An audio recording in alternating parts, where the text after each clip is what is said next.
Hey Tophees, today's guest is Evette. She has some debt including student loans, credit card debt, a mortgage, and a timeshare. We'll explore options to start investing and build wealth for her future and figure out exactly how much money she needs to make to live her dream life. If you enjoyed this content, please subscribe and share with others to help the channel grow. Thanks. I am Topher and this is Financial Fit. My name's Evette Tapia. I am located in San Jose, California. I am 30 years old, and my most recent annual income is $93,000. What would you say is your dream goal or dream life? Do you want to retire your family? Do you want to travel? Start a passion business? Evette's dream life scenario. I think I would want to implement like a cycle where I'm not working all year. I would like it for it to be maybe work 3 months or 4 months and then take the remainder of the year off.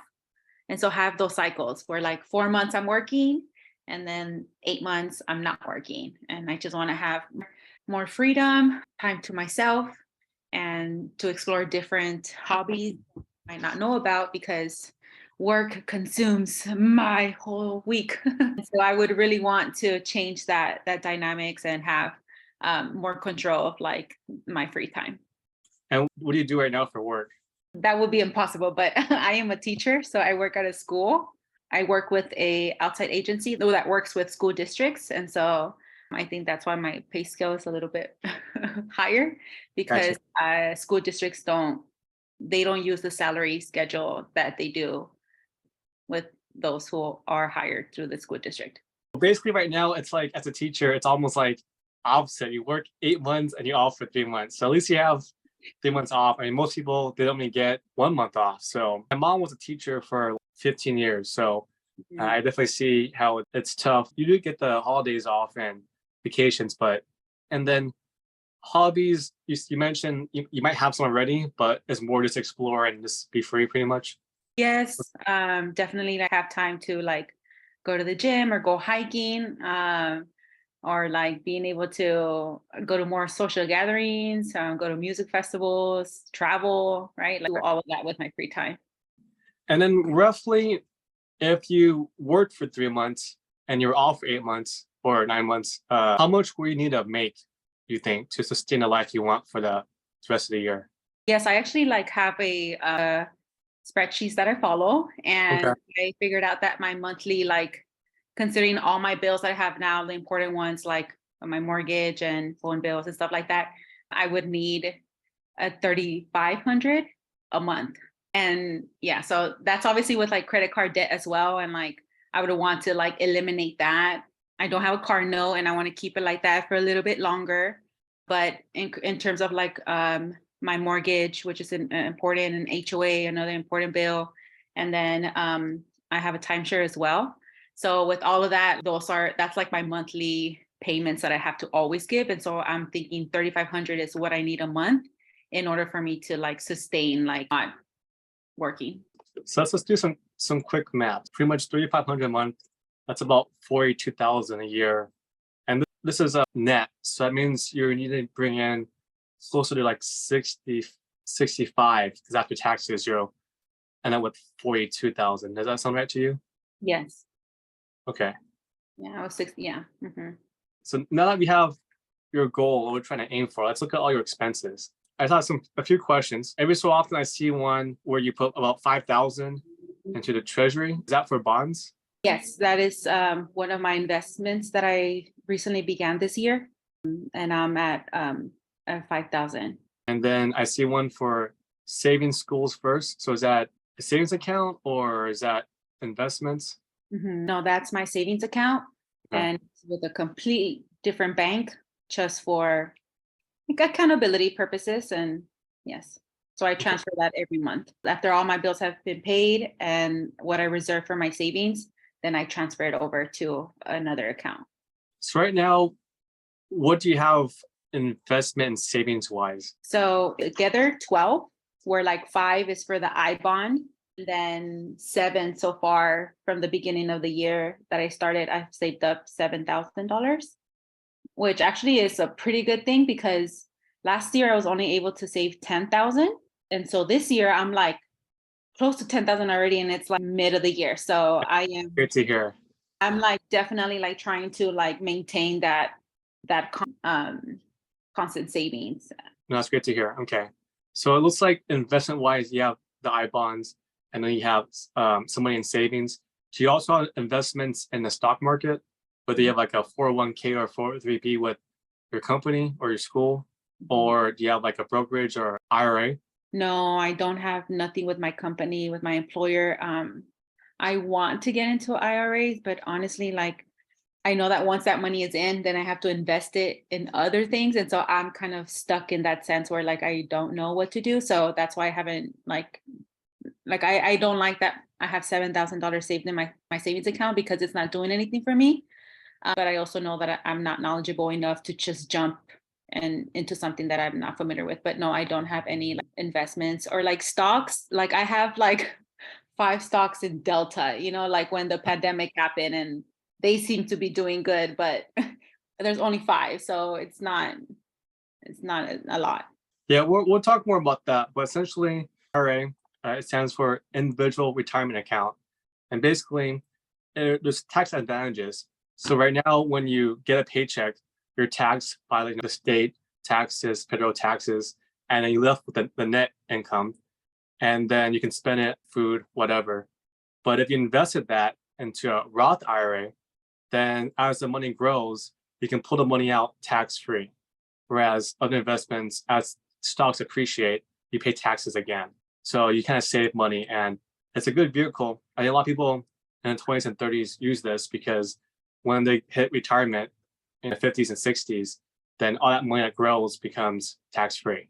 I know what you mean by, it's tough, trying to invest right now when you feel like you're locked in. But essentially, there's penalties if you take money out earlier than retirement, but the money you put in, you can take out without any penalty. Oh, so And it's the money that grows that I can't touch, but the money that I yeah, put in, I could potentially, if I would wanted to go for higher education or buy a home, right? there's ways to pull it out and not pay a penalty, but either way, the money is still working for you because right now for your savings, you probably only get, I don't know, 1% to 4% interest, whereas inflation's like 7-8% right now.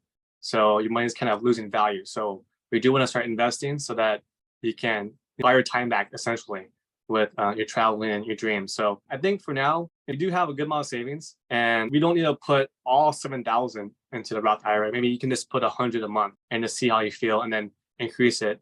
But a lot of people, they start maxing it out just because you can only put 6,500 each year. After the year is over, you can't put any more in. So be open to that. I know more knowledge is needed to invest in the stock market, but you don't need to pick, Delta stock or one stock. You can invest in what's called mutual funds, which is a group of stocks. And there's one for the S&P 500, which is like the top 500 stocks, in the United States. And it's average out all the industries. So there's some in tech, some in healthcare, some in electricity or materials. And so when some industries do well, it goes up a lot. And when others do not as well, it'll go down a little bit. But together, it'll like average out to about 7% each year, which is more than savings account. Let's go into more your expenses. So I see for gas, you do fill up more than average. Looks like you fill up almost every week. So is that you drive a lot for work? No, I mean, I live in San Jose and my parents live in LA. And as you can guess, like I'll drive down there frequently just to visit family. And also I work pretty far as well. So I'm in South San Jose, but I work in San Martin, California, which is passing Morgan Hill. So that's already there 20 miles one way. So 40 miles a day for work. And so that's 5 times a week, right? So it is because I visit family, but also like something big is definitely my commute to work is extensive and I do fill up every week. Yes. And going to NorCal, was that just for work, or do you have family or other friends there? Because it sounds like your parents are in LA. I went to school in Merced, which is in the Central Valley. So I used to come to San Jose a lot. And then, yeah, I started to apply for jobs everywhere. And San Jose was the one that hired me. And so that's why I've been here. And maybe down the line, go to LA, but not right now since I did the house with my partner. And so we've set down roots now. That's a good leeway into, let's go into your mortgage. So looks like your mortgage is about 1,200. Mm-hmm. HOA, how much is that? For me, it comes to 245 because we split it. And Okay. so it's like, it's the 1,250 plus the 245. Okay, but the mortgage, you don't split that. It says 1,200. Oh, no, technically the whole entire mortgage is 2,500. And so I split it, and that's why I get the 12. Okay, that's good clarification. And then is this a 3-bed, 2-bath? Is it a condo? Is it at home? What is it? And it's a condo. It's a 2-bedroom, 2-bath condo. Okay, and is this you and your partner, or do you have other roommates too? No, it's just me and my partner. All right, sounds good. Let's go on to other expenses. So I saw there's a charge for like 1,300 with RC Partners. That might be your CPA firm. Does that sound right? 1,300. I recently spent money on like flights when I went to the Dominican Republic for my birthday, and I ended up but I don't think that would have come up in my credit card. Oh wait, my credit card, yes. Just kidding. Yes, it could. It got there. Okay. And that was for vacation. You mentioned you did have a timeshare, so it looks like you pay $700 each month for that. Yes, but that's split. And so I pay like $383. And I guess this high level, what's the terms for that timeshare? So it's a points system. And once I go into like their inventory of like hotels and like different hostels and hotels and stuff. And then it depends on like how large like the place is going to be. So it's like if it's a studio or if it's a 1-bedroom or if it comes with a kitchen, it's more points. But we average it out to like 4 vacations a year. And so 4 weeks of vacation, essentially. Okay. Yeah.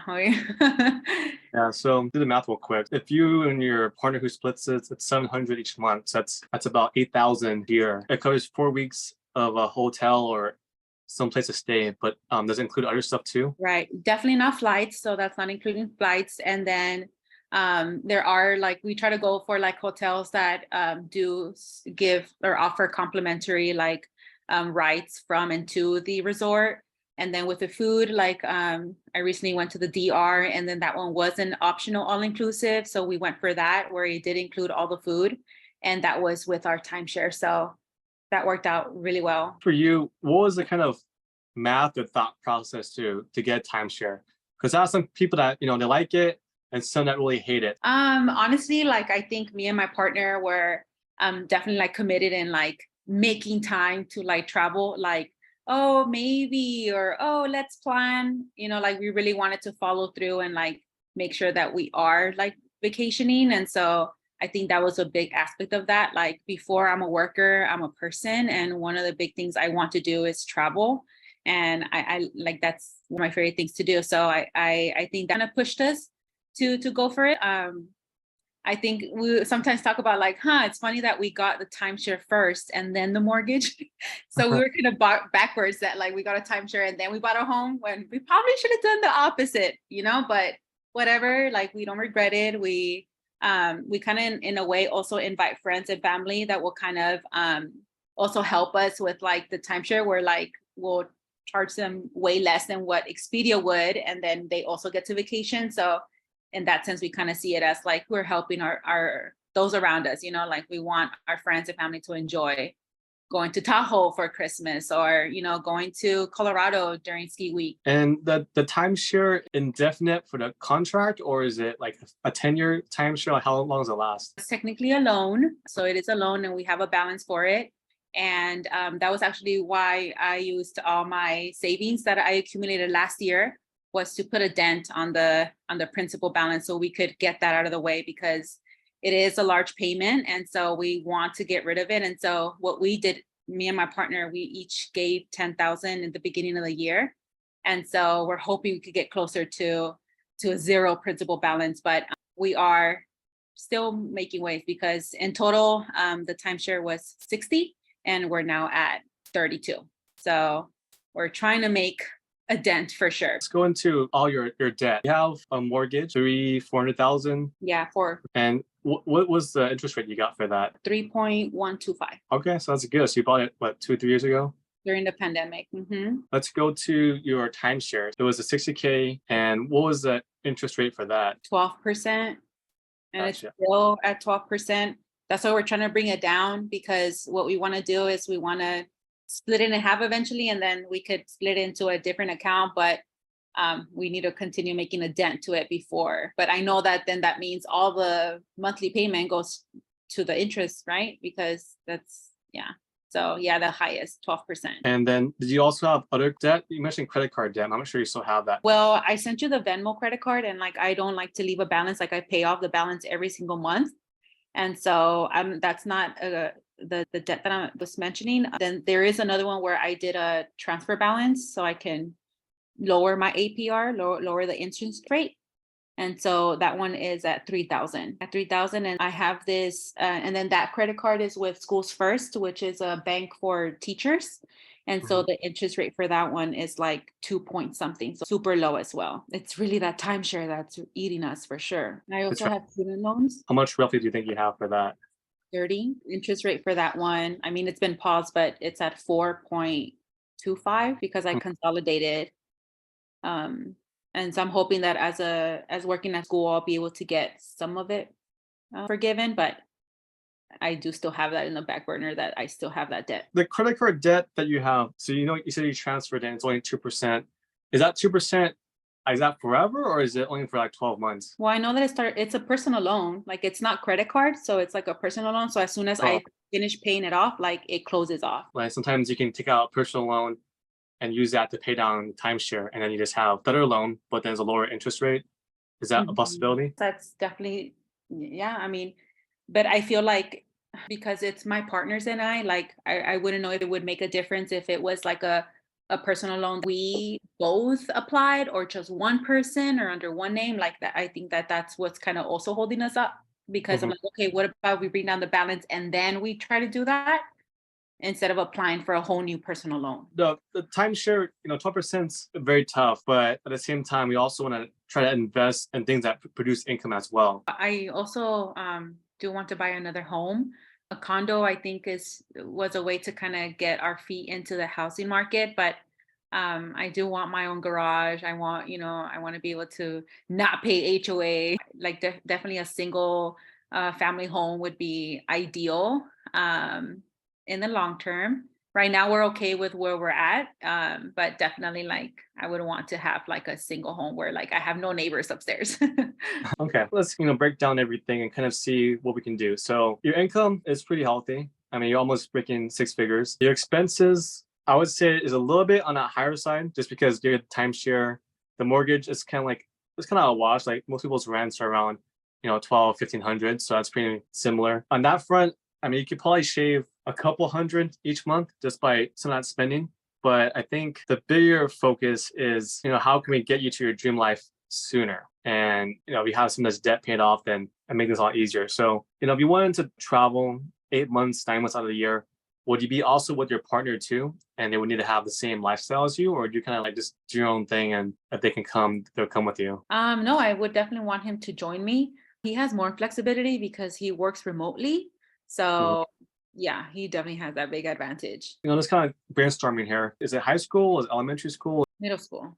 Middle school, okay. Do you have any friends or other people that also teach that were able to, make 60, 50K in a few months or work remotely? Like maybe they taught English overseas, or they tutored a lot for a few months and then made a lot of money. Like, do you have any friends that kind of made money outside the box? Well, I do know that like other teachers offer like private tutoring. Tutoring could be something that teachers do during the summer, or sometimes they also go into like editing like books. It's like remote. You're basically like reviewing the content and making any edits or revisions that you might see in a book, in a chapter book or like a textbook.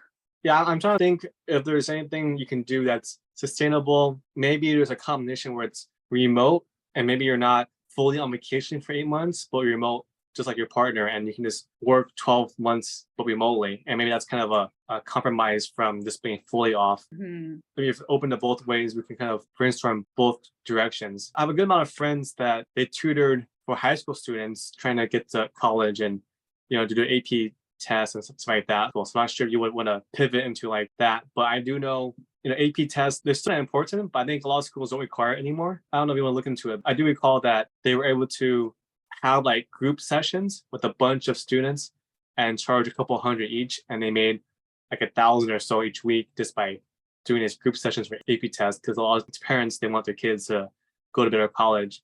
I just don't know if that's so valuable now. I also had friends and family that they taught English overseas, and maybe it's not like a lot of money, but it paid for their housing, and then you get a stipend. I did that. Oh, you did that? Okay. What'd you think? Would you do that again? I did it for a whole year though. So it's definitely like you have to commit for a whole year. I was in China for a year teaching English to elementary students. And so it was awesome. Like housing was provided and like the stipend was there every month, but I really didn't need to use it because the school would take care of like room and board and food. And it was definitely like a really awesome way to like save. I really like that. Maybe I could do it in the summer, but I don't know, like looking for a program that's short term versus I know a lot of programs seek for a whole year, a whole year. But I mean, there's a couple of things, we can do some research and see what's out there. Maybe it's something where it's shorter periods, so like 3 to 6 months. Maybe it's something where you can combine it to where you tutor for AP or for English, but it's all remote, like just through the camera and just talk to the students. So it's just, ways to kind of explore working remotely and then also your income. Okay, so yeah, there's not too much I can really add at this portion. It's probably do more research, and you probably can ask around and see. Okay, say you got another single family home, and we're probably thinking, I mean, if it's in NorCal or SoCal, it's probably $800 to $1 million, right? So your mortgage will almost double. I think right now you got really good interest rate, so your total is like 2,500, maybe 3,000 with all the HOA. But right now, the higher interest rate and higher prices is probably 6,000. So I guess if you did go the route to get a single family home, there's one or two things you can do. One is you can keep the condo and see if you can rent it out. And I just don't know if renting it out, you would get 3,000. No, I was just gonna say, like, if I was gonna get like the same, like it would balance out, like with the bills and what I'm renting it out for, if it would balance each other out. Yeah, I mean, most places in California, if you bought something the past few years, you probably are breaking even in terms of cash flow monthly, but you are getting, loan pay down. So your loan principal is going down as you pay the mortgage. And the second thing is it's also appreciating a little bit. Condos don't appreciate as much as single family homes, but you're still probably getting 1 to 3% each year. So you do get that, which is more of a paper increase where it's like until you sell it, you don't really realize the gains on the value. That's one way to do it. And if you are able to make money more than the cost of the mortgage and taxes and HOA, then you can pocket that money as some kind of income. The second option is you can sell it and use the money to put into a single family home. So real estate, they call it a 1031 exchange, which is essentially when you sell a similar asset, in this case, a house. If it appreciated, you don't pay any taxes on it for capital gains. You can defer it in the future as long as you use that money to buy a more expensive or equal property. So in this case, you can sell it and use the appreciation that you do have so far to buy a single family home. The only caveat is that you got a really good interest rate right now. It's at 3%. And you buy something now, it'll probably be 6 or 7%. So it's much higher. And that's kind of the two options here. But I guess if you did travel with your partner to another country, the condo, you could just rent it out and not sell it. You just rent it when you're gone. And I mean, there's probably two routes. One is you long-term lease it. So you get a tenant for like the whole year. You can get a midterm tenant for like, 1 month, 3 months, 6 months, based on how far you're gone. But if you do have someone else living there, you probably need to move your stuff out. It's up to you and your partner if you like, strangers touching your stuff. But if you find a friend or family that you do trust, then maybe you can just leave your stuff there and then they just pay you the rent to use it. I think you're probably break even. But if that was a case where you traveled and someone stayed at your condo and paid your paid rent that covered all your expenses, then we can take that out of the equation where you just are looking at how much money you need to just travel. So if you look at the travel, you already have your timeshare. and you probably use that for weeks, and it's probably a bit higher end accommodation to stay in. But if you went to like, I was in Asia this year, it's actually pretty cheap. I think I was in Japan. I think for a whole month, it was less than $1,000 for the housing. Of course, it's not luxury, but I just need a place to sleep, and then food is very cheap. And so for me personally, if I traveled the whole year, 25, 30 grand for flights, hotels, food, everything. Go to Asia, it's maybe a little bit cheaper.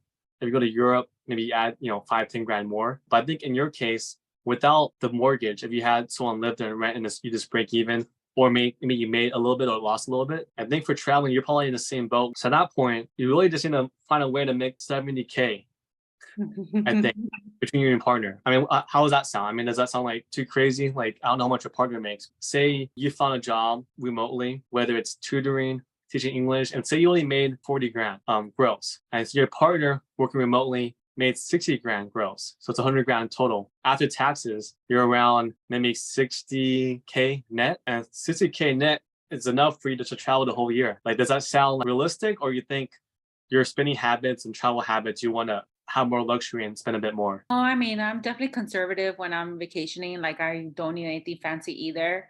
Maybe for a day, but not like, the whole month or the whole 3 months. So I think it's doable. And, you saying that like 60,000, right? It's like, wait, that was a total amount of like the whole timeshare that I'm still paying. And this is like year 4, right? So it's like, yeah. Yeah, but being a timeshare, it sounds like once you pay it off, you have it forever, right? Yeah. So, I mean, it's more of an upfront investment. Same as like your down payment for your house. It's kind of the same thing. In terms of next steps, here's what I'm kind of thinking. So if I were you, I'll probably explore remote options or just how can you make a lot of money in a few months. So either you're working 3 months in the States and you're just like tutoring like crazy, you're teaching a lot, whatever it is, right? That's hustling. And then the rest of the year, you're just off. The other side is you work remotely somehow, tutoring online. We have a couple clients here and there. Maybe you have some clients in Asia teaching English and you travel and get a stipend there. But I think, I don't know how much your partner makes, but I'm just throwing this number out. So if your partner made 60K gross and you made 40K gross doing a combination of either of those examples, then you pretty much could live the life you want, where you just travel. And then you work a little bit, but you just travel. Maybe your hobbies, you find a passion and you start a business out of that. Or, you're a teacher, you could probably, a lot of stuff where you can just teach someone how to learn how to dance really well. And then you just teach dancing. And then when you're in another country vacationing, you just teach a dancing class once a week and you make $100 bucks. So I have friends who do that. They taught me bachata, salsa, and then they charge a few bucks per hour for someone to dance with them in a group. So they make a couple hundred each night. It's a passion business, right? So that's where I can kind of see where you get your time back and explore, different avenues for hobbies. I think that's something to kind of, maybe in a year or two, that's where you probably jump into. But I think in the short term, I do think, to find some ways to cut some expenses. I'm not saying like, do nothing, don't live a life, but if there's ways where you can shave off some shopping, some, eating out and groceries, and using that money to, start saving to invest into IRA. So you have some retirement, money, and then paying down the timeshare. That's probably putting you in really good shape the next 6 months to a year, where potentially the timeshare is, you can consolidate to a lower interest rate with a private loan. And then you have extra money to invest into your IRA, because I do want you to have some retirement money. Like, besides living your life right now and enjoying it, you got to have some money saved up, because you never know, like you might retire and need to pull some money out in the future. But we do want to avoid living your life paycheck to paycheck a little bit, where you have money coming in and then it's all spent.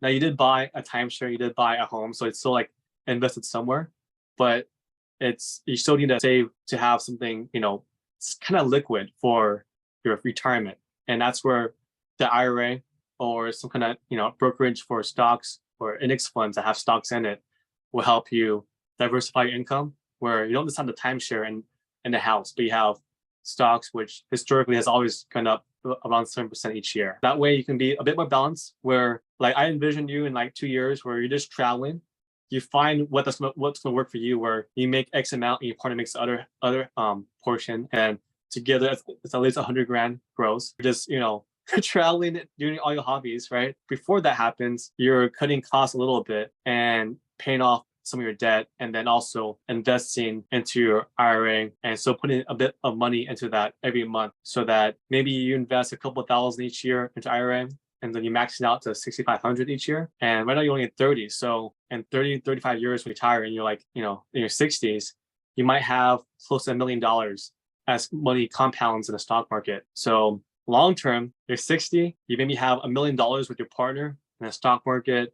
Maybe you have 2 homes, 3 homes maybe, and you're renting out 2 of them. You have your timeshare, but you also live your dream life in your 30s and 40s by like traveling and when you're young and able. So that's my kind of envision this going. But I guess what's your thoughts? No, definitely. I think it's feasible. I think that throughout the year, I do like kind of in a way, like kind of reinforce myself like, oh, Monday through Friday, you're going to eat at home. And then Saturday and Sunday, you can eat out. But in the summer, because I have a lot more time, I tell myself, no, I'm going to cook every day because I have time. I'm not working. I don't work in the summers, right? And so I think also like limiting my expenses in a like seasonal way, like in the summer, I know I'm not going to be spending as much as I would in like the other 10 months. Like that means gas is out of the way. Like the gas expense is taken off the board. And then also going out and eating out, like that's also taken off the board. And so I do like the idea of like being able to have something ready for like the now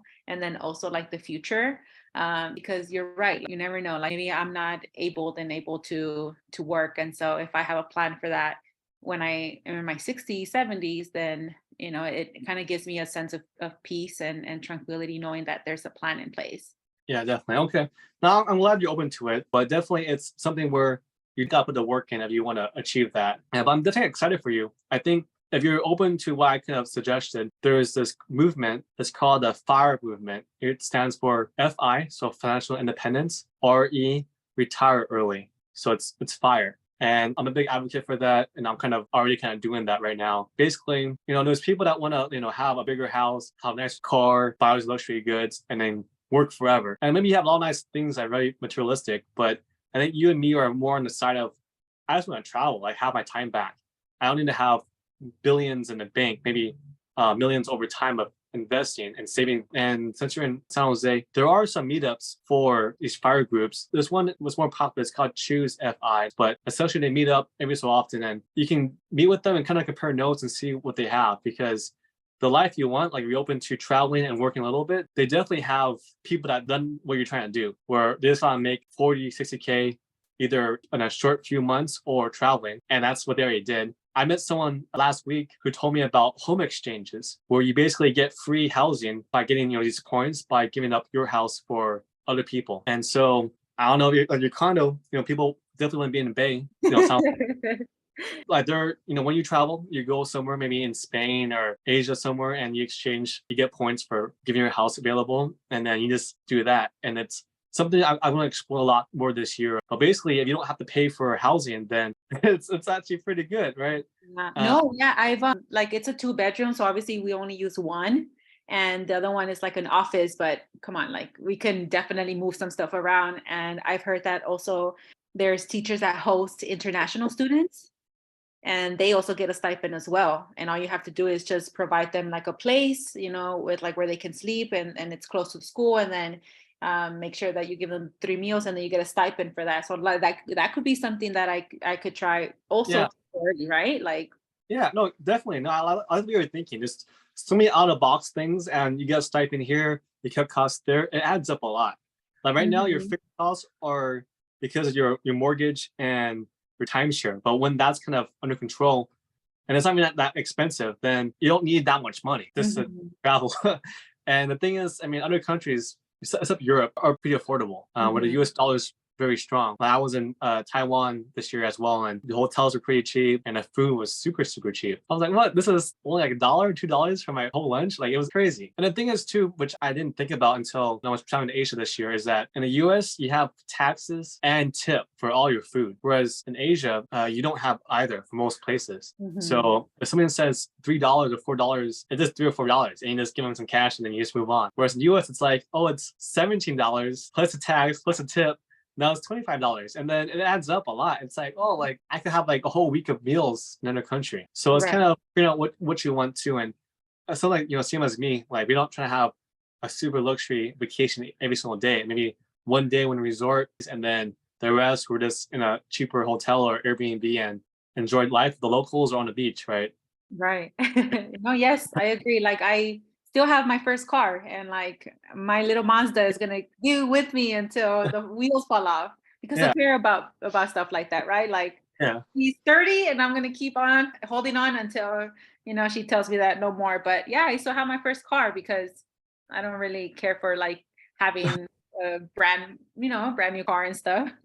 As before we end, do you have any other questions? I think we touched on the important things. I think that what I want in like in terms of like my freedom and like my income as well, like maximizing all of that. Like I think you see the whole picture. So thank you for taking the time for that. And then we'll just keep in touch. Evette's in a good position, but there's a few ways to improve. I emailed her my 15 levels to financial freedom curriculum that's free for you as well. She needs to fill out a budget to figure out all of her fixed expenses and flexible spending costs. This will help her determine what she can cut out and save to invest more.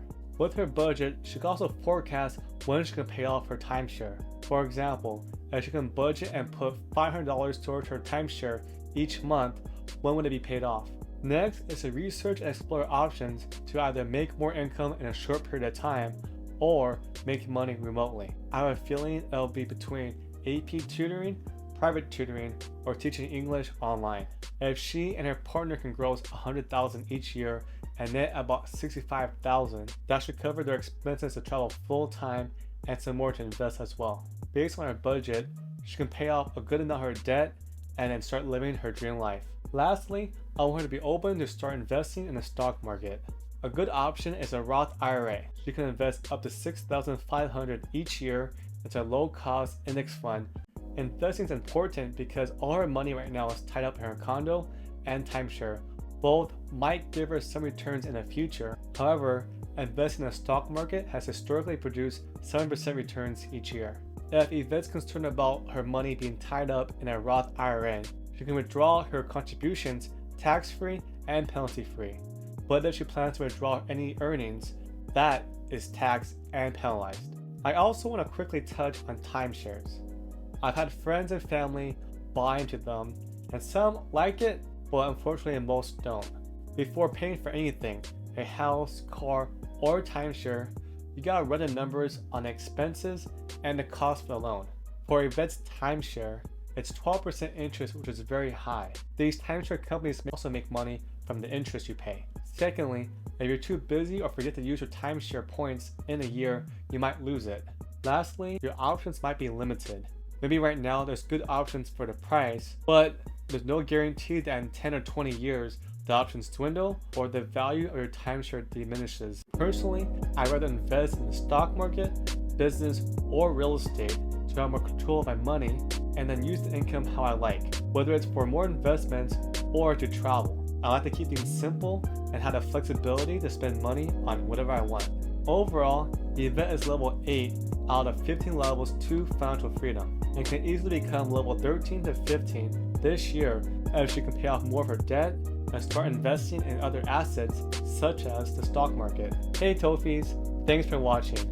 If you want the same free curriculum for the 15 levels to financial freedom or apply to be a guest on Financial Fit, click the link in my bio. Thanks again, and I'll see you next time on Financial Fit.